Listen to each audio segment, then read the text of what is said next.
Kamusta kayo mga mamshi? Ito na naman ang isang araw ng ating buhay. Thank you Lord at nagising pa kami ngayong araw. Ito na nga, ooperahan na nga si Sophie dyan. Dinala nga natin dito sa vet.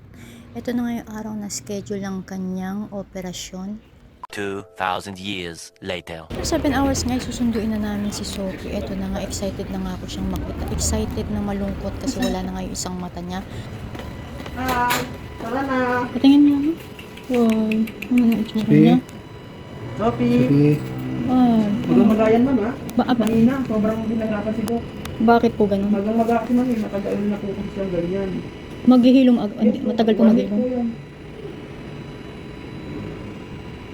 Ang paano ko pakain ito?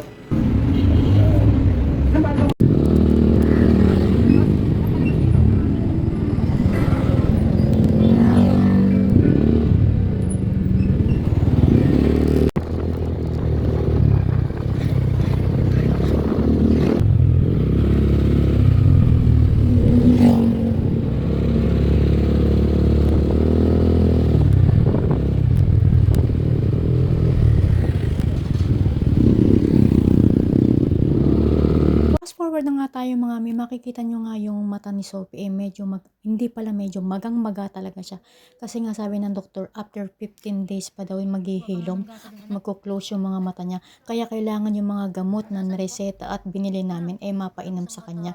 Ganyan na nga ang itsura niya. Tapos pagdating nga namin dyan talagang naghahanap siya ng pagkain, talagang gutom na siya. Siguro nga nawala na yung sakit nung mga katawan niya. Sabi nga ng doktor buti na dala daw kung hindi daw madadama yung kabilang mata pati yung brain niya, kaya nga pinatanggal na namin talaga yung mata.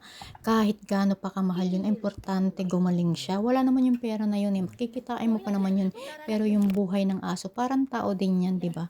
Kailangan mo na ipagamot. Ito nga ang unang pagkain niya, sabi nga ng doktor ito muna ang kakainin niya, ito daw ang recovery food niya, o diba, para lumakas-lakas daw siya.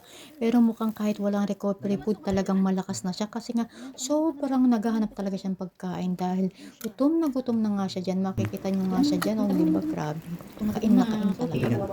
Mineral muna pala, mineral. Yan, pwede yung mga tira-tira ng tubig dyan. Salin mo lang dito. Huwag mo na siya hawakan na. Gutom siya Mineral muna, ipainin niya dyan. Baka tumusok yung mata dito.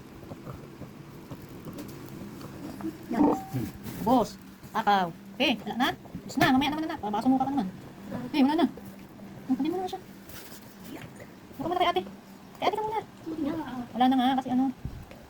Matusok mata mo dito, kaka-opera lang. Wala na. Wala na. Lab yung salig na ron, lab. Is-send dito muna, ilagay no. Wala na.